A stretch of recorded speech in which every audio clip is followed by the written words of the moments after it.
নমস্কার।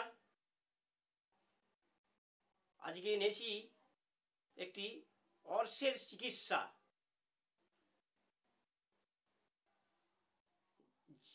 যাদের অর্শ হয় অনেক রকমের, মলদার বেরিয়ে যায় এবং রক্ত পড়ে, এইটি হচ্ছে আমি দিতে এসেছি।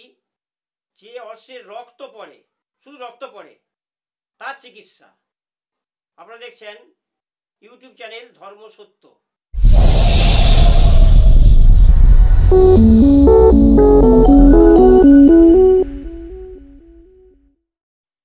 আগে একটি গাছ দেখাচ্ছি, দেখুন গাছটা।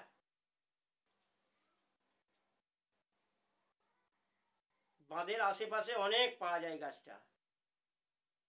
হচ্ছে বন লঙ্কা গাছ।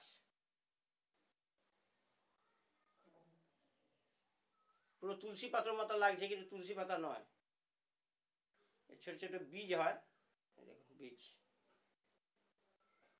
বীজ দেখুন ছোট ছোট বীজ।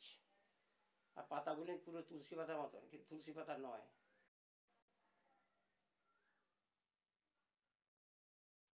এক টানে জয়গুরু বলে একটি তুলতে হবে। তোলার পর এক গাঁট শিকড় নেবেন, এক গাঁট, এবং কালো জিরে হালকা গরম করে গুঁড়োতে হবে। গুঁড়োর পর এক টিপ সকালা এবং বিকেলে, সকালের দিকে এক টিপ খাওয়া হবে।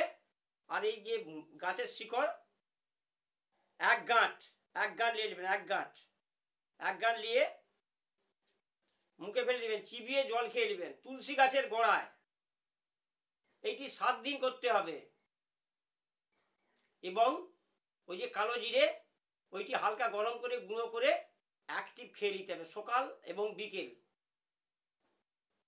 7 দিন বাদে এইটি বন্ধ হয়ে যাবে। শাক অম্বল ভাজা পোড়া নিষিদ্ধ হওয়ার পর এই অবশিষ্ট 7 দিনের চাইতে বেশি অনেকটা শিকড়, একটা গাছ তুলতে গেলে অনেক শিকড়টা থাকে, এতটা শেষ হয়ে যাবে।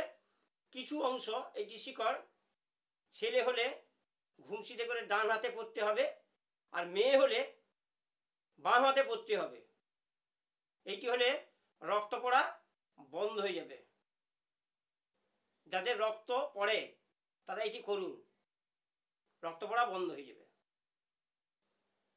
কেউ কিছু যদি না বুঝতে পারে কমেন্টে লিখে দিবেন বা ফোন করে জেনে নেবেন। আজকের মতন ভিডিওটি এখানে শেষ করলাম, পরের ভিডিওতে আবার দেখা হচ্ছে।